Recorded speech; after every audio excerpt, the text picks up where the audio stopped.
जितने भी हमारे कंज्यूमर्स के सवाल होते हैं वही मैं आपके सामने लेके आ रहा हूँ। तो नेक्स्ट एक ये भी डाउट आता है उनके माइंड में कि इलेक्ट्रिक व्हीकल जो है उनकी लाइफ ज़्यादा नहीं होती है। बिल्कुल हमारी सही जो सर। बैटरी है वो 3 साल में मतलब बैटरी बैकअप काफ़ी कम हो जाता है, 50% तक आ जाता है। तो जैसे हम पेट्रोल बाइक चलाते हैं वो 15 साल तक, कोई कोई 20-20 साल तक भी चला लेता है। और इलेक्ट्रिक व्हीकल्स को वो 3-4 साल में सोचता है ये कबाड़ा हो गया। और वाकई में उनकी बिल्ड क्वालिटी भी ऐसी देखने को मिलती है लोगों को।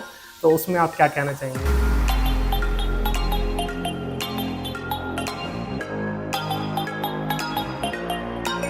Electric vehicles, green fuel technology, future technology, इसके बारे में हमने काफ़ी कुछ देखा है, काफ़ी आर्टिकल्स पढ़े हैं। और आज हम इस वीडियो में इसी एजेंडा को लेके आए हैं कि आगे आने वाली जो टेक्नोलॉजी है वो किस तरीके से काम कर रही है, स्पेशली ईवी को लेके। और आज हम जिस प्लांट में आए हैं वो भी एक इलेक्ट्रिक व्हीकल का मैन्युफैक्चरिंग यूनिट है। और आज हमारे गेस्ट हैं मिस्टर सुजॉय चौरसिया, नमस्कार। जिन्हें एक्सपीरियंस है पिछले 10 साल से ईवी इंडस्ट्री में रहने का। और ईवी इंडस्ट्री को इन्होंने बढ़ते देखा है और क्या उसमें उतार चढ़ाव आए हैं, क्या इन्होंने बदलाव देखे हैं, कहाँ कहाँ हम और ज़्यादा इम्प्रूवमेंट कर सकते हैं, वो बात हम करेंगे। तो सर, बहुत बहुत स्वागत है आपका थैंक यू वेरी नए मच आशीष। पॉडकास्ट में। तो आप अपने बारे में थोड़ा ब्रीफ कर दें ताकि ऑडियंस जान सके। ज़रूर। मेरा नाम सुजॉय चौरसिया है। मेरी कंपनी का नाम ई ऑक्सीजन ऑटोमोटिव प्राइवेट लिमिटेड, जैसा कि नाम में ही है, ई ऑक्सीजन अर्थात बिजली के कारण आपको जो ऑक्सीजन मिल रही है वो हमने अपनी कंपनी के नाम पे लिखा है। 2019 की रजिस्टर्ड है, हालांकि मैं इस फील्ड में 4 साल पहले ही उतर गया था, 2015-16 तक ही उतर गया था। अर्ली स्टेज था इलेक्ट्रिक व्हीकल का, और मेरा मुख्य कारण था कि मैं बम्बई से आया हुआ। बम्बई से जब दिल्ली आया था तो बम्बई के वातावरण दिल्ली के वातावरण में कोर डिफरेंस ये है कि जैसे ही नवंबर, अक्टूबर, नवंबर, दिवाली आती है जैसे जैसे, तो प्रदूषण बढ़ता जाता है। बिल्कुल। ठीक है, पहले तो यहाँ मुझे पे समझ बहुत में नहीं आया समस्या है। कि क्यों होता है, और ये दिल्ली की खास तकलीफ है। आप अगर एक्यूआई लेवल भी देखोगे तो दिल्ली के सबसे ज्यादा नंबर रहते हैं, बिल्कुल, वार्निंग आती रहती है वार्निंग डेली। आती रहती है। बिल्कुल। तो इसका कारण ये है कि दिल्ली की एक तो परिस्थिति ऐसी है, एक तरफ राजस्थान है, एक तरफ ऊपर की तरफ पहाड़ है, फिर नीचे जाओ तो तराई और प्लेन्स है। तो दिल्ली का खुद का वातावरण नहीं है, ये एक सिंक है। तो जहाँ की अड़ोस पड़ोस का जो भी शुद्ध वातावरण होगा तो वो, और प्रदूषित वातावरण होगा तो दिल्ली वहाँ में के इकट्ठा इफेक्ट्स होता यहाँ आते है। दिल्ली का खुद का प्रदूषण स्तर है, हम इतनी गाड़ियां चलाते हैं तो वो तो प्रदूषण करता ही है दिल्ली में। लेकिन एयर पॉल्यूशन में अगर आप देखो, स्पेशली जो मैं टाइम बता रहा हूँ आपको, वो टाइम पे खेतों में पराली जलाई जाती है, जिसका कि बहुत बड़ा नेगेटिव इफेक्ट होता है दिल्ली और दिल्ली वासियों पे। जिस टाइम पे मैंने देखा, शुरुआत शुरुआत में मेरे को लगा कि शायद एक रेगुलर फीचर है, लेकिन ग्रेजुअली मुझे रियलाइज हुआ कि ये कुछ पोल्यूशन इफेक्ट हैं। तो मुझे यही समझ में आया कि इसमें कुछ हमें करना चाहिए। और इसी पोल्यूशन के चलते मैंने देखा कि देखो, मेरे और आपके जैसे लोग, हम कोल प्लांट तो बदल नहीं सकते कि भाई कोयले की बिजली बंद करो, हैं। कोई और बिल्कुल। पावर लाओ। तो मेरे को लगा कि भाई हर इंडिविजुअल जो है टू व्हीलर, फोर व्हीलर तो चलाता ही है, अगर वही इलेक्ट्रिक में शिफ्ट हो जाए करेक्ट। तो इसका जो टेल पाइप एमिशन है वो शायद ज़ीरो हो जाएगा। इसी कारण से मैं इसी मंशा से आया हूँ, और मैं चाहता हूँ कि अगली जनरेशन तक जाते जाते एक प्रदूषण ज़ीरो तो नहीं कर पाएंगे, लेकिन जितना कम कर सके उतना करने की कोशिश करेंगे। यही मंशा है हमारी। ऑल उसी राइट से सर, ऑल राइट। उसी कारण से हमने कंपनी खोली है, उसी कारण से हम टिके हुए हैं। ऑलराइट सर, सो अब आगे के क्वेश्चंस की तरफ पढ़ते हैं। मैं कुछ बिल्कुल। आपसे सवाल करूंगा ताकि आप उसका उत्तर दें और जनता समझ पाए कि टेक्नोलॉजी किस तरीके से इवॉल्व कर रही है। बिल्कुल बिल्कुल। और उसी से रिलेटेड हम बात करेंगे आगे भी वीडियो में। हम्म,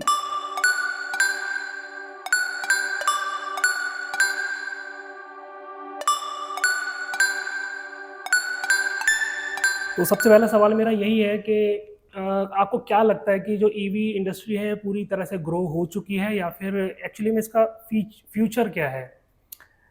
देखिए, मैं इसे कंपेयर करूंगा पेट्रोल की इंडस्ट्री से। पेट्रोल की इंडस्ट्री आपको अगर स्कूटर में मालूम हो तो सबसे पहले आया था बजाज एज अ मैन्युफैक्चरर। ये भी अपना स्कूटर इंपोर्ट ही करता था, 70 के दशक में आया था, हम्म। लेट 70s अर्ली 80s में। और वो टाइम पे ये शायद वो एडवर्टाइजमेंट भी अगर आपने कभी सुना हो, हमारा बजाज। हम्म। हालांकि बजाज आज पेट्रोल के स्कूटर में बिल्कुल नहीं है। बिल्कुल। ठीक है, वो टाइम पे भी वही था, इंपोर्ट करते थे, यहाँ असेंबल करते थे, बेचते थे। तो उस इंडस्ट्री को और बजाज को जमने में कम से कम 30 से 35 साल लग गए। आज जो आप बजाज देखते हो, ऑब्वियसली बजाज एक पल्सर की कंपनी, मतलब पल्सर, मोटरसाइकिल बनाती है। बिल्कुल। ठीक है, उन्होंने स्कूटर एक प्रकार से बंद ही कर दिया, जो उनकी हम्म नेक्स्ट जनरेशन आई थी, लेकिन उनको भी फोर्स करके इलेक्ट्रिक व्हीकल में आना पड़ा। रीलॉन्च उन्होंने चेतक को बिल्कुल। किया। तो इलेक्ट्रिक वाली जो हमारी टेक्नोलॉजी, मुश्किल से अगर आप बोलो, एक्चुअल जो प्रमोशन इसका हुआ है पिछले 5 या 6 साल से चालू हुआ है। हालांकि ये टेक्नोलॉजी 2007-2008 से भारतवर्ष में है। एग्जैक्टली। ठीक है, वो टाइम पे हीरो इलेक्ट्रिक नाम की कंपनी थी, उसने ऑलरेडी अपना बिजनेस व्यापार चालू कर दिया था।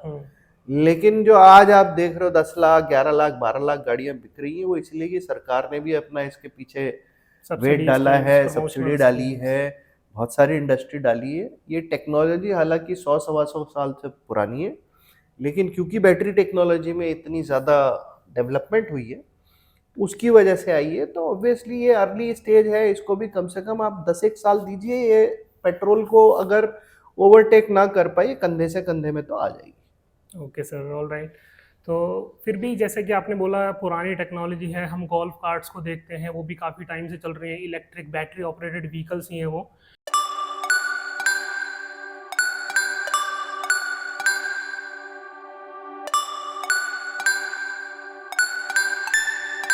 लेकिन आज के टाइम पे कहीं ना कहीं लोगों को रेंज एंजाइटी रहती है, चार्जिंग स्टेशंस की अवेलेबिलिटी नहीं है। उन्हें लगता है कि अगर हमने इलेक्ट्रिक स्कूटर ले लिया तो कहीं ना कहीं हमें सड़क पे उसे खींचना पड़ेगा, या फिर ऐसा मतलब उनके माइंड सेट है, और जिसकी वजह से वो अभी भी इलेक्ट्रिक व्हीकल्स को ना खरीद के पेट्रोल व्हीकल्स की तरफ ही जा रहे हैं। करेक्ट। तो वो कॉन्फिडेंस कैसे बिल्डअप होगा, कैसे मतलब वो आंख बंद करके खरीद पाएंगे इलेक्ट्रिक व्हीकल को? देखिए, मैं इसमें 2-4 पॉइंट्स पॉइंट आउट करूंगा। भारत में आज की तारीख में 25-30 लाख ई रिक्शा चल रहे हैं। सबको पता था लेड एसिड पे चलते हैं, लिथियम तो था भी नहीं, और ई रिक्शा तो 2014 से ही चलने चालू हो गए। बिल्कुल। और अगर आप यूपी, बिहार, असम, उड़ीसा, झारखंड के गांव-गांव में भी जाओगे, आपको शायद ऑटो रिक्शा नहीं दिखेगा, ई रिक्शा जरूर देखने को मिल जाएगा। तो वहां तो उन्हें कोई रेंज एंग्जाइटी नहीं होती। हाँ बिल्कुल। तो अंग्रेजी में एक कहावत है, necessity is mother of all invention. Hmm जब आपको जरूरत है, आप रास्ता निकालोगे। ठीक है, पेट्रोल हमें ईज ऑफ कन्वीनियंस और एक जिसे कहते हैं लत लग गई है, आदत लग गई है कि पेट्रोल भर दिया। एक कंपनी ने तो उसको एडवर्टाइजमेंट में भी डाल दिया था, fill it, shut it, forget it. Okay. ठीक है, कि इतनी इसमें माइलेज आती है कि आपने टैंक भर दिया तो आपको फिर गाड़ी चलाते रहो। ठीक है, इलेक्ट्रिक व्हीकल में बैटरी लिमिटेशन है। ठीक है, बैटरी जितनी बड़ी होगी, वेट बढ़ेगा, कॉस्ट बढ़ेगी गाड़ी की। ठीक है, तो कहीं ना कहीं एक optimum cost to weight ratio देखने के लिए टू व्हीलर में खास तौर से उसकी रेंज लिमिटेशन आ जाती है, जो 80, 90 या 100 किलोमीटर की है, जहाँ तक कि टू व्हीलर का सवाल है। तो किसी के लिए 90-100 किलोमीटर सही है। मतलब आज अगर आप टू व्हीलर चलाते हो, 90-100 किलोमीटर डेली चलाना है ना, आपके पीठ के ऊपर बहुत बुरा असर होगा, इतना आसान नहीं है। बिल्कुल। ठीक है, and same I would say for four wheeler, हालांकि कार है, कंफर्टेबल है, तो भी आप डेली 200-300 किलोमीटर नहीं चलाते हो, unless and until you are a taxi वाला और a interstate driving car company. तो आप जो रेंज एंजाइटी की बात बोल रहे हो, बिल्कुल सही है, क्योंकि आपको हर गली नुक्कड़ पे पेट्रोल पंप नहीं है, बट ये ग्रेजुअली डेवलप हो रहा है, या तो स्वैपिंग स्टेशन के द्वारा या चार्जिंग स्टेशन के द्वारा, क्योंकि टू व्हीलर एक ऐसा प्रोडक्ट है जिसमें आप होम चार्जिंग में कर सकते हो, इसलिए बहुत ज़्यादा लोग ढूंढते नहीं हैं। आप घर में किसी साधारण प्लग पॉइंट में लगा के अपनी गाड़ी को चार्ज कर सकते हो।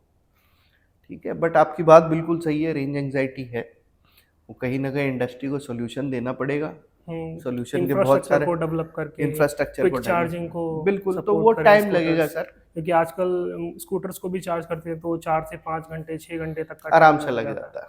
तो इसलिए एक स्वाइपिंग का ऑप्शन, बिल्कुल स्वैपिंग का एक ऑप्शन है, वो शायद रिटेल कस्टमर का नहीं, लेकिन अगर आप दिल्ली में देखोगे, ग्रीन कलर की गाड़ी घूमती रहती है, जिप्पी, जोमेटो वालों के बैग लेके, काफी लोगों ने देखी है, स्विगी के बैग लेके, तो ये सारे, इसमें काफी गाड़ियां जो आपकी स्वैपिंग पे चल रही है, और इफेक्टिवली उनका काम हो जाता है, क्योंकि उन्होंने मॉडल ही ऐसा दे रखा है कि आप एक फिक्स प्राइस दो और जितनी बार गाड़ी स्वैप करनी है आप उतनी बार स्वैप कर लो।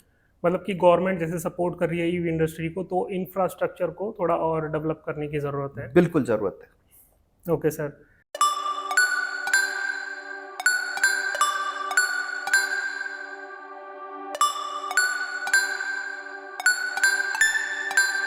तो जितने भी हमारे कंज्यूमर्स के सवाल होते हैं वही मैं आपके सामने लेके आ रहा हूँ। तो हम्म। नेक्स्ट एक ये भी डाउट आता है उनके माइंड में कि इलेक्ट्रिक व्हीकल जो है उनकी लाइफ ज़्यादा नहीं होती है। बिल्कुल हमारी सही जो सर। बैटरी है वो 3 साल में मतलब बैटरी बैकअप काफ़ी कम हो जाता है, 50% तक आ जाता है। तो जैसे हम पेट्रोल बाइक चलाते हैं वो 15 साल तक, कोई कोई 20-20 साल तक भी चला लेता है, और इलेक्ट्रिक व्हीकल्स को वो 3-4 साल में सोचता है ये कबाड़ा हो गया। और वाकई में उनकी बिल्ड क्वालिटी भी ऐसी देखने को मिलती है लोगों को। तो उसमें आप क्या कहना चाहेंगे? सर देखिए, अगर आप भारत का कंजम्पशन बिहेवियर देखोगे, मेरे पिताजी के पास एक बजाज और एक फिएट थी जो कम से कम 12-15 साल तक टिकी रही, हाँ, और 5-10 साल हमने एक्स्ट्रा पाला उन्हें, क्योंकि हम लोग बिल्कुल। इमोशनली अटैच हो गए थे। हाँ, वो हम एक मेंबर समझते हैं अपने हाँ, व्हीकल को। लेकिन आज तक आते आते परिस्थिति ऐसी हो गई कि आप औसतन मोबाइल भी 1-1.5 साल में बदल देते हो। ठीक है, मैं अगर अपने लाइफ टाइम में देखूं तो मैं शायद 6 गाड़ियां बदल चुका हूँ पिछले 25 साल में। लोग जल्दी ठीक है, जल्दी अपग्रेड तो करना चाहते हैं। Exactly the buying behaviour is changing. और जैसे जैसे आप कंजम्पशन पैटर्न में आगे देखोगे, शायद आप 3 साल या 5 साल एवरेज लाइफ समझोगे गाड़ी की। ठीक है, यूजेज पैटर्न्स भी बदलेंगे।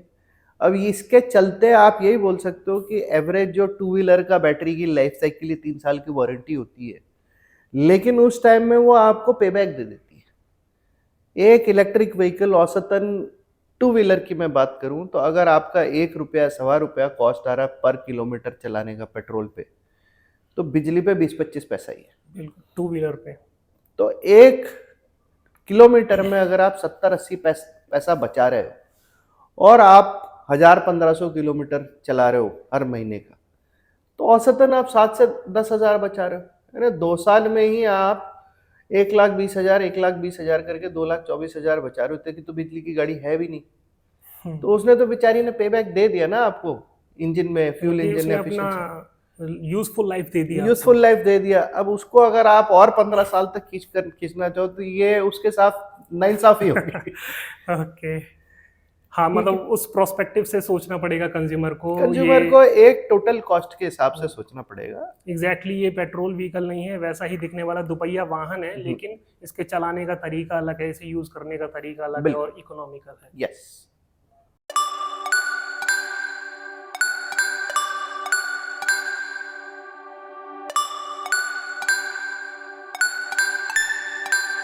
Okay sir. तो नो डाउट जो हमारी ईवी इंडस्ट्री है वो ग्रो कर रही है, गवर्नमेंट भी उसे सपोर्ट कर रही है। हम देखते हैं हाँ हमारे ई हाईवेज भी बन रहे हैं, और गवर्नमेंट और भी बहुत बहुत तरीके से फंडिंग कर रही है, सब्सिडीज दे रही है, लोगों को हम्म। प्रमोट कर रही है कि वो इलेक्ट्रिक व्हीकल्स लें। तो हम्म। जैसे कि ये इंडस्ट्री में टेक्नोलॉजिकल चेंज आ रहा है, तो वहाँ पे हम देखते हैं कि जॉब्स भी स्विच कर रही है। जो लोग हम परंपरागत तरीके से अगर देखें, मैकेनिकल इंजीनियर जो कि हाथ से काम करने वाला इंजीनियर है, प्लांट में जाता है, चाबी पाना उठाता है, R&D करता है, हथौड़ा मारता है, जो भी है उसका ऐसा काम है। लेकिन अब इलेक्ट्रिक व्हीकल्स आ गए हैं, एडवांसमेंट इतनी हो गई है कि इलेक्ट्रॉनिक्स पूरी तरीके से घुस गया है ऑटोमोबाइल में। तो यहाँ पे क्या हमें जॉब चेंज करने की ज़रूरत है, या फिर हमारी जॉब खतरे में है? जो हाथ से काम करने वाले दस्तकार हैं उसके बारे में आप क्या कहना चाहेंगे? आपने बहुत लंबा चौड़ा सवाल पूछ लिया मुझसे। ठीक है, देखिए सर, आज से या आज की परिस्थिति में भी अगर आपको पेट्रोल की गाड़ी का प्लांट डालना है टू व्हीलर में, तो आपकी जेब में कम से कम 250 से 300 करोड़ होने चाहिए। Correct, R&D cost. ठीक है, इसके नीचे अगर आप पेट्रोल के स्कूटर का टू व्हीलर प्लांट डालने की कोशिश करोगे तो शायद आप अचीव नहीं कर पाओगे। इसीलिए अगर भारत जैसी जगह देखो तो आपको शायद 5 कंपनियों से ज़्यादा कंपनियां मिलेंगी नहीं। हम्म। हालांकि इन्होंने भी डेवलपमेंट वैसे ही किया था। पहले ये बाहर गए, इन्होंने नॉकडाउन मंगाया, फिर हम्म। नॉकडाउन के कुछ पार्ट हिंदुस्तान में बनाने बाहर की चालू किए। कंपनीज आई, कोलैबोरेशन हुआ। ठीक है, कोलैबोरेशन हुआ, फिर वो इंजन अपना लाए, यहाँ पे डेवलपमेंट हुई, धीरे धीरे मार्केट ग्रो हुआ। ठीक है, हम कई कंपनियों में देखते हैं, जितनी भी इंडियन कंपनी है, बजाज हो गया, हीरो हो गया, टीवीएस हो गया, सबका कोई ना कोई जैपनीज या इटालियन कोलैबोरेटर किसी न किसी वक्त रहा है। ठीक है, आज जब वो कंपनी इस लेवल पे पहुंच गई है कि वॉल्यूम उनको अलाउ करता है कि वो अपनी R&D डाल दे, तो वो अब दादा बन के बैठे हो। टू व्हीलर इलेक्ट्रिक कंपनी के केस में इतनी बड़ी पूंजी की जरूरत नहीं पड़ती है। ठीक है, आप मात्र 3 से 5 करोड़ में एक प्लांट डाल सकते हैं। ठीक है, मैं इस प्लांट का टूर भी दिखाऊंगा आपको। तो इस इतनी पूंजी में आप प्लांट भी डाल सकते हो और 1000-1500 गाड़ियां बनाने की क्षमता रख सकते हो। यह टू व्हीलर की जो मैं बात कर रहा हूँ बहुत मॉड्यूलर है, अनलाइक से पेट्रोल व्हीकल में शायद एक ही इंजन में आपको शायद 400 से 800 पार्ट लग जाते हैं। टू व्हीलर इलेक्ट्रिक में उतने पार्ट नहीं लगते, बहुत सिंपल तरीका है इसका। मोटर कंट्रोलर होता है, लाइटिंग कंपोनेंट होते हैं, चेजिस होती है, सीट होती है और उसका कवर जो कि आप प्लास्टिक से बनाते हो। ठीक है, तो the ecosystem also can be done with much laser number of components. लेकिन उसके कारण क्या हो रहा है, चीन जो कि हमारा बदमाश नेबर है, उसने इस टेक्नोलॉजी में काफी माहिरता हासिल की, काफी माहिर है वो, और उन्होंने डंप किया हुआ अपना प्रोडक्ट। बिल्कुल। इसलिए हमारे बिजनेसमैन भी जहां 2 पैसे का मुनाफा ज्यादा दिखता हो, तो चीनी इसीलिए प्रोडक्ट के हमें पीछे रोडों पे भागते हैं। देखने को मिलते हैं Chinese scooters. All across world, it is हाँ। Not only in India. आपको यूरोप में भी मिलेगा, हम्म। यूएस में भी मिलेगा, साउथ अमेरिका में भी मिलेगा, अफ्रीका हम्म। में भी मिलेगा। हाँ, हिंदुस्तान की गाड़ियां मैं आज भी ठोक बजा के बोल सकता हूँ कि they are more reliable compare to the Chinese vehicles. ये पब्लिक की भी शायद यही राय है कि चल गई तो चल गई, या तो आज जिंदगी जीवन खत्म या जीवन बिल्कुल पार। सर। सो तो आप जॉब्स के ऊपर अगर आए तो सर ये जॉब्स चेंज होंगी। ओके। ठीक है, जरूरी नहीं है जो वो टाइम के जॉब्स थे वही जॉब में, वो टाइम पे मैकेनिकल पे फोकस ज्यादा था। आज अगर आप एक पेट्रोल मैकेनिक के पास भी जाते हो तो वो ट्विनिंग करेगा, ट्विकिंग करेगा, रेस देके देखेगा, उसका मैकेनिकल ओरिएंटेशन उसके काम का ज्यादा है। बिल्कुल। और इलेक्ट्रिशियन वो अलग से रखता है सिर्फ हॉर्न, स्टार्टर, मोटर वायरिंग चल हार्नेस रही है, देखने के लिए। वायरिंग देखने के लिए। लेकिन इलेक्ट्रिक व्हीकल में तो जो कुछ है वो बैटरी, मोटर, कंट्रोलर में ही छुपा हुआ है। तो पूरा का पूरा एक सिवाय पंचर के, शायद प्लास्टिक पार्ट बदलने के, वहीं नट बोल्ट की तो जरूरत पावर पड़ती है। ट्रेन हमारा कॉम्प्लेक्स से सिंप्लेक्स हो गया। ठीक है, कंपोनेंट कम हो गए, ऐसा नहीं है। दी एंगेजमेंट ऑफ से मोटर अगर रिपेयर करनी है, बैटरी रिपेयरिंग तो अभी बहुत मास लेवल में मार्केट में आई नहीं है। ठीक है, लेकिन अब मॉडल्स आने लग गए हैं जहाँ बैटरी रिपेयरिंग भी मार्केट में जा रही है। ओके सर, ऑल राइट, बहुत अच्छे से आपने बखूबी जवाब दिया इसका। तो जैसे कि हम समझ गए ऑल ओवर कि ईवी इंडस्ट्री क्या कर रही है, क्या क्या उसमें चेंजेस आ रहे हैं, कैसे हम धीरे धीरे आगे बढ़ रहे हैं। तो एक सवाल मैं आपसे और पूछना चाहूँगा कि इस तरह का एक ईवी प्लांट इंफ्रास्ट्रक्चर हमें खड़ा करना है तो कौन कौन से रिसोर्सेज की हमें रिक्वायरमेंट रहेगी वहाँ पे, उसमें कितनी लागत आ जाएगी, उसका हम सपोर्टिंग नेटवर्क कैसे बना सकते हैं। आप उसमें एक्सपर्ट हैं तो थोड़ा प्रकाश डालें। सर, सबसे पहली बात, इस टाइप का प्लांट, जिस प्लांट में हम तो एक R&D कंपोनेंट सेगमेंट में बैठे हुए हैं, इस प्लांट में ये औसतन आपका 60 लाख से 80 लाख के बीच में बन जाता है। डिपेंड्स अपॉन कितनी कैपेसिटी आप बना रहे हो, आप ऑटोमेटिक लाइन ला रहे हो, सेमी ऑटोमेटिक लाइन ला रहे हो। ठीक है, ये तो हो गया जहाँ तक आप प्लांट की इक्विपमेंट मशीनरी की बात कर रहे हो। इसको छोड़ के आप कम से कम 200-500 गाड़ियों को तो वर्क इन प्रोग्रेस रखोगे, जिसका कि आप 2 से 3 करोड़ का मान के चलो, आपकी वर्किंग कैपिटल हमेशा ब्लॉक्ड रहेगी। यानी 5 से 6 करोड़ हो गया जहाँ तक फैक्ट्री की बात। अब मार्केटिंग की बात बोलूँ तो सर, जितनी शक्कर डालो चाय उतनी मीठी है। बिल्कुल। ठीक है, तो मार्केटिंग आप इंटेलिजेंटली करते हो, किस तरीके से करते हो। भारत में अगर आप देखो, अगर 5 या 6 पेट्रोल की गाड़ियां हैं तो कम से कम 50-60 तो ऐसी कंपनियां होंगी जो इलेक्ट्रिक व्हीकल की आप फिंगर में काउंट कर सकते हो। हालांकि उसमें भी मैं बोलूंगा कि जो मेजर कंट्रीब्यूटर वो टॉप 5 या टॉप 10 कंपनीज ही होंगी, लेकिन बहुतायत में बहुत सारी कंपनीज हैं जो इसमें इनोवेशन ट्राई कर रही हैं। ठीक है, अब जहाँ तक मार्केटिंग डिस्ट्रीब्यूशन की बात है, हर कंपनी अलग तरीके से करती है। ओला ने अपने तरीके से किया, एथर ने अपने तरीके से किया, हीरो इलेक्ट्रिक अपनी तरफ से ऊपर आया और वापस नीचे गया। बीच में गवर्नमेंट ने बहुत बड़ी सब्सिडी दी थी जिसमें बहुत सारी कंपनियां आई। लेकिन इस फील्ड में उठापटक बहुत हुई है, चर्न बिल्कुल। बहुत रहा है। बिल्कुल। ठीक है, जो आज से 3 साल पहले जो कंपनी पॉपुलर थी वो शायद आज मार्केट में दिख ही नहीं रही। ठीक है, और सेगमेंटेशन भी बहुत हो चुका है। पहले सिर्फ गाड़ियां रिटेल कस्टमर को ही बिकती थी, अब एक लास्ट माइल का शब्द ई कॉमर्स में आपने सुना होगा, last ये mile बल्क deliveries. बायर है, या करेक्ट. बल्क में उठाता है, बल्क में डिप्लॉय करता है, और उसको एक यूटिलिटी व्हीकल चाहिए जो कि वो चला सके, उसको बहुत सस्ते रेट में चाहिए, उसको ब्रांड से कुछ लेना देना नहीं। ठीक है, ये सेगमेंट ग्रो करेगा। ये last mile delivery, last mile passenger, Rapido, आपका उबर, उसमें सिंगल पैसेंजर के लिए जो गाड़ी इस्तेमाल होती है उसके लिए इलेक्ट्रिक इस्तेमाल होगी। ठीक है, इसको छोड़ के जोमेटो स्विगी की डिलीवरी है, अभी तक तो शहरों में थी, ये धीरे धीरे हमारे बी ग्रेड और सी ग्रेड टाउन्स में भी जाएगी, तो स्कोप बहुत है। बिजली की गाड़ी का अगर आप देखो, भारत में लगभग लगभग 2 करोड़ पेट्रोल की गाड़ियां बिकती हैं, टू व्हीलर में, मेट्रो मोटरसाइकिल और scooter. Scooter. Compare to that last year 10 lakh हमने किया, विच इज हार्डली 4-5%। 4-5% हम पेनिट्रेट कर चुके हैं. ठीक है, 95% तो बाकी रह गया ना, बिल्कुल. 95% में बहुत बड़ा गैप है सर। उतनी प्रोडक्शन कैपेसिटी भी नहीं है, हम्म. प्रोडक्शन भी हो जाए तो मार्केटिंग चाहिए, कस्टमर आंख बंद करके तो सिर्फ बिजली की गाड़ी है तो खरीद नहीं लेगा, उसको चाहिए सर्विस, उसको चाहिए कि भाई आप प्राइस बताओ, उसको चाहिए कंज्यूमर फाइनेंस चाहिए, तो ये सब इनेबलर्स हैं जिसके बगैर आप मार्केट में जा नहीं सकते। बिल्कुल. तो हर सेगमेंट सिर्फ- को एड्रेस करने का एक तरीका है, रिटेल कस्टमर को एड्रेस करने का अलग तरीका है, उसमें आपको मार्केटिंग बजट चाहिए। हाँ, ऑनलाइन का जब से सोशल मीडिया का प्रभाव पड़ा है लोगों के ऊपर, तो शायद वो एक सस्ता तरीका हो सकता है कि कम पैसे में आप ज़्यादा लोगों तक तुरंत पहुंच जाए। Okay sir, all right. मतलब कि सिर्फ एक प्लांट लगा देना, उसमें पूंजी लगा देना ही काफ़ी नहीं है, उसके बाद बिल्कुल। हमें सपोर्टिंग नेटवर्क देना होगा, सर्विसेबिलिटी देनी होगी, और कस्टमर को अच्छे से ग्रीट करना होगा और उसे सस्टेन करके रखें ताकि हम. बिल्कुल सर।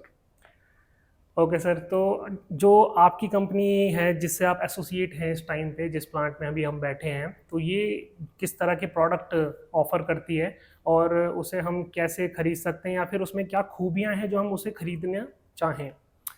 सर देखिए, मैं एक कंपनी जो कि मेरी क्लाइंट है, इस कंपनी का नाम जेवीके मोटर्स प्राइवेट लिमिटेड है। ये एनआरआई द्वारा इन्वेस्टेड है, श्री वर्गीस कुरियन इनके चेयरमैन हैं, अल नमल ग्रुप है, ये बहरेन बेस्ड है।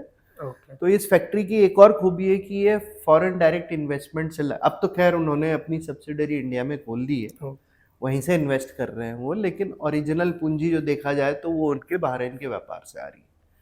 ठीक है, तो ऐसा आगे भी होगा, इंडिया ग्रोइंग स्टोरी है, मोदी जी ने बहुत जादू किया है हाँ, बिल्कुल. हमारी इंडस्ट्री में, सिर्फ हमारी इंडस्ट्री में नहीं, इन जनरल इंडिया के लिए मैं बोलूँगा, we are the only country which is still growing at 7.8% rate of growth. ठीक है, आप हमारा स्टॉक मार्केट भी देखिए, बिल्कुल. 75,000 क्रॉस कर चुका है। तो ओवरऑल मैं देखूंगा sentiment is positive, consumption sentiment भी हमारा पॉजिटिव है, और उसी के चलते अब जो भारतीय बाहर बसे हुए हैं वो अपना पैसा भारत में लाके एक सेफ बिजनेस में लगाना चाहते हैं। इलेक्ट्रिक व्हीकल का बिजनेस सेफ इसलिए है क्योंकि पोटेंशियल मात्र भारत में नहीं है, इसका पोटेंशियल अफ्रीका में है, इसका पोटेंशियल मिडिल ईस्ट में है, इसका पोटेंशियल यूरोप में है, इसका पोटेंशियल साउथ ईस्ट एशिया में। तो आप जहां भी बेच सकते हो, whether it is 2 wheeler, whether it is 3 wheeler, whether it is 4 wheeler. ये फैक्ट्री उन्होंने लगाई है जिसमें हम एक टेक्निकल कंसल्टेंट की तरह गाड़ी देख रहे हैं, आप एक तरफ देख रहे होंगे, ये जेवीके की गाड़ी है। बिल्कुल. ठीक है, अभी पासिंग में गई हुई है। इस गाड़ी को आप कैमोफ्लेज, हाँ, पासिंग का अर्थ है होमोलोगेशन, क्योंकि ये नंबर प्लेट में ही विड्रॉ करेंगे। इसकी एकमात्र खूबी है, this is one of the most serviceable vehicles, काफी आसानी से सर्विस किया जा सकता है। वो कैसे? इसमें सर ऐसा है, ये जो गाड़ी हमने बनाई है, हमने कोशिश ये की है कि इसको मैक्सिमम इंडियन पार्ट जो कि रिटेल नेटवर्क में ऑलरेडी अवेलेबल है। ओके. फॉर एग्जांपल मैं अगर टायर से चालू करूं, एकदम ग्रास रूट से, इंडियन टायर है, इसकी जो व्हील है वो इंडियन है। ठीक है, इसके जो शॉकर्स हैं वो इंडियन, लोकलाइज पार्ट्स हैं। We have tried to do localized parts as much as possible so that कल कोई भी कंपोनेंट, चाहे इसका प्लास्टिक भी अगर आप देखोगे चाइना से नहीं आ रहा है, इसका चेसिस भी इंडिया में बना हुआ है, सिर्फ इसके अंदर का इलेक्ट्रॉनिक पार्ट जो भारत में बनता नहीं, जो गवर्नमेंट ने अलाउ भी कर रखे हैं कि आप इंपोर्ट बिल्कुल, जो नॉट ओनली दैट, जो बनता ही नहीं है, हाँ, तो वो तो लाना ही पड़ेगा बाहर से लाने का। करेक्ट. तो इसमें बैटरी भी अगर आप देखोगे, हमने बैटरी ऐसी की है, ये गाड़ी 2 कॉन्फ़िगरेशन में आएगी, एक स्वैपेबल बैटरी जो कि आप देख सकते हो, ये हम लाए हैं, ये मैं शेप के लिए दिखाया है। इसमें एनडीए के कारण हम ब्रांड नहीं दिखा सकते हैं जिस बैटरी का है। ये स्वैपेबल स्टेशन में ऑलरेडी उत्तर भारत में 600 शहरों में चल रहा है। ई रिक्शा और स्कूटर्स में कंपनी अपनी बैटरी लगाती है। स्टैंडर्ड कॉन्फ़िगरेशन है और रिटेल कस्टमर के लिए फिक्स्ड कॉन्फ़िगरेशन है। स्पेसिफिकेशन आपको स्क्रीन पे भी दिख रही होगी अगर आपको डिटेल में जाननी है तो। बिल्कुल, हम आप मतलब शेयर कर देंगे, आप कस्टमर्स के साथ शेयर कर सकते हैं। बिल्कुल। इसको पास करवाने में जो टेक्निकल एफर्ट लगती है वो मेरी कंपनी ऑक्सीजन करवा रही है, and that is basically homologation जो आईकैट और एआरआई में होता है। तो उसका एक ड्यू प्रोसेस है जो 60 से 90 दिन लगता है। ये गाड़ी ऑलरेडी टेस्टिंग में गई हुई है। तो इसका यहाँ तक कि स्पीडोमीटर की जो प्रोग्रामिंग है वो भी हमने इंडिया में करवाई है। वायर हार्नेस कंपोनेंट डेवलपमेंट पूरा किया है, यहाँ तक कि जो मिरर भी आपको दिख रहे हैं वो भी इंडियन कंपनी द्वारा लाया गया। हर चीज जो हमें दिख रही है वो इंडियन है, लोकलाइज। करेक्ट, ठीक है। नोट वैसे ऐसा नहीं है कि आप इसमें चाइनीज कंपोनेंट लगा नहीं सकते हो, आपकी मर्जी, लेकिन एज अ ओईएम हम ये प्रोडक्ट इसलिए दे रहे हैं क्योंकि ये सारे ओईएम्स ऐसे हैं जिनका कि सर्विस नेटवर्क अच्छा खासा फैला हुआ है, ताकि कंज्यूमर को परेशान ना होना पड़े, वो करोल बाग या फिर ऐसी मार्केट्स में ना जाए, आफ्टर मार्केट कुछ भी एब्सोल्युटली। ना लगाए। और जो बिजली की गाड़ी के दो मुख्य कंपोनेंट होते हैं, one is battery and second is motor controller. हमारे डीलर नेटवर्क में इसको सर्विस रिपेयर करने की पूरी टेक्नोलॉजी ट्रांसफर की जाएगी, चाहे लिथियम की बैटरी हो। हमने एक बहुत ही महत्वपूर्ण इंडियन में, अगेन नाम नहीं ले सकता हूं मैं उनका, उनसे टाइप किया है, जहां लिथियम की बैटरी अब चाहे मैं बिहार में दूं, पटना में, हमारे फ्रेंचाइजी के ऊपर मैंडेट है कि मात्र 1.25 रुपए में आप लिथियम बैटरी का सर्विस सेंटर भी खोल सकते हैं। आपको बैटरी दिल्ली के प्लांट में भेजने की जरूरत नहीं है। हम ये ऑथराइज करते हैं और हम उनको इंसेंटिव देते हैं। अगर बैटरी रिपेयर करने के लिए आई तो ओईएम की तरफ से, आप ये सोचो अगर मेरी बैटरी पटना में गई या कलकत्ता में गई या असम में गई, वहां से दिल्ली तक आना, फैक्ट्री तक और वापस भेजना, लॉजिस्टिक्स का तो बहुत बड़ा कॉस्ट है, वो हम बचा रहे हैं। तो उन मेरे फ्रेंचाइजी के लिए या मेरे पार्टनरों के लिए जो जेवीके के अंडर में रहेंगे, वो उनके लिए बहुत बड़ा बेनिफिट हो जाता है। ठीक है, so we are saying it is the most serviceable vehicle. The same concept जो है हमने मोटर पे भी डाला है। हमारे एक नहीं 3 वेंडर है मोटर के, हर एक के साथ हमने बोला है कि हमें वो मोटर को सर्विस करने का तरीका हमारे डीलर पॉइंट पे होना चाहिए, जहां अगर मोटर उसको लगा कि हाँ सर्विस के अंदर है, वारंटी के अंदर है, रिप्लेस करनी है, वो अपने स्टॉक से दे देगा कस्टमर को। जो खराब वाली है, फर्स्ट एफर्ट L1 एफर्ट जो होता है वो अपने पॉइंट पे करेगा, उससे नहीं हुआ तो फिर वो हेड ऑफिस में भेजेगा, उसको या तो नई मोटर भेजी जाएगी और रिपेयर करके भेजी जाएगी। देखिए सर, ये कंपोनेंट हम ला रहे हैं battery swapping as a business. ठीक है, आप या तो स्वैपिंग वालों के साथ कर सकते हो। This is the first time कि हम रिटेल कंज्यूमर के लिए भी स्वैपिंग लाने की कोशिश कर रहे हैं। उसका एडवांटेज सिर्फ ये मिलेगा कि उसको बैटरी का कॉस्ट उसके सर पे नहीं है, उसको सब्सक्रिप्शन कॉस्ट देना पड़ेगा। अगर नई बैटरी लेता है तो 40-50 हज़ार का है। इजी हो जाएगा यहाँ पे कंज्यूमर्स के लिए, अगर आप कोई टारगेट सेल्स प्राइस रिवील करें। देखिए, अगर मैं बैटरी के साथ बेचूं रिटेल कॉस्ट में ₹1,00,000 गिव और take 10,000, between 90,000 to 1,10,000 with some additional incentives of 5-10,000 rupees। ठीक है, यानी 85,000 लोएस्ट, बेस्ट प्राइस 1,05,000। बट यही चीज अगर मैं स्वैपेबल बैटरी कंपोनेंट में लाया तो 60,000 के नीचे, जो कि आज लो स्पीड गाड़ी का कॉस्ट होता है, उसके नीचे आ जाएगा फॉर अ रिटेल कस्टमर। उसकी सिर्फ एक ड्रॉबैक है कि उसको बैटरी में उसको कम से कम 2 साल 3 साल के लिए एक लिमिटेड यूजेज का पैटर्न दिखाना पड़ेगा। ऐसा नहीं है कि डेली भर सकता है, उसको कमिट करना पड़ेगा, भले दे वो महीने के हिसाब से। तो एक फाइनेंस का भी इशू आता है कंज्यूमर्स को, क्या आपकी कंपनी फाइनेंस प्रोवाइड करेगी? बिल्कुल सर, हम 2 या 3 फाइनेंस कंपनी के साथ टैप करके ही मार्केट में उतरेंगे। ओके। ये कंज्यूमर फाइनेंस के बगैर ऑटोमोबाइल बिजनेस नहीं चल सकता। तो consumer finance is very critical, specially जब आप नंबर प्लेट के साथ लाते हो तो it becomes easy for parent company to get this kind of features. बिल्कुल। Okay sir, all right. बाकी डिटेल्स अगर आपको चाहिए तो I am sure you can share our location, our numbers and email IDs. You can always enquire from us, क्योंकि हम bouquet में देते हैं। ये हमारी पहली गाड़ी है। Second, we want to bring out a bike again for Indian and African markets. It is a simplified version, थोड़ा सा अट्रैक्टिव रहेगा, थोड़ा सा स्पीडस्टर काइंड ऑफ लुक रहेगा, उसकी लाइटिंग थोड़ी अलग रहने वाली है। ठीक है, बट इलेक्ट्रिक व्हीकल में जो रिवोल्यूशन जैसे रिवोल्ट एक कंपनी थी हाँ, लाके लेके दी बिल्कुल, है, तो हम बिल्कुल। उस टाइप के कॉन्फ़िगरेशन में लाने की कोशिश कर रहे हैं at price point which is far more attractive and which can roll out in the Indian market fast. Okay sir, बहुत बढ़िया।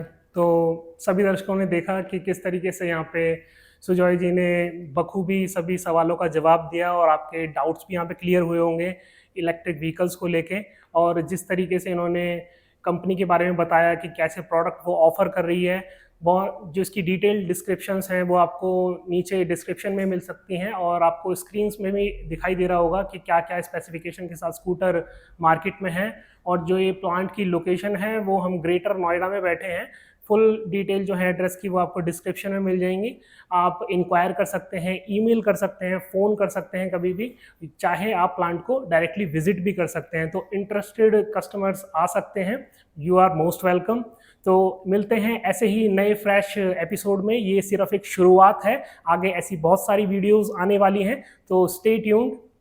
तब तक के लिए show green and go green. Thank you, I guess go green. Thank you Ashish ji. Okay sir, thank Thank you so you. Much.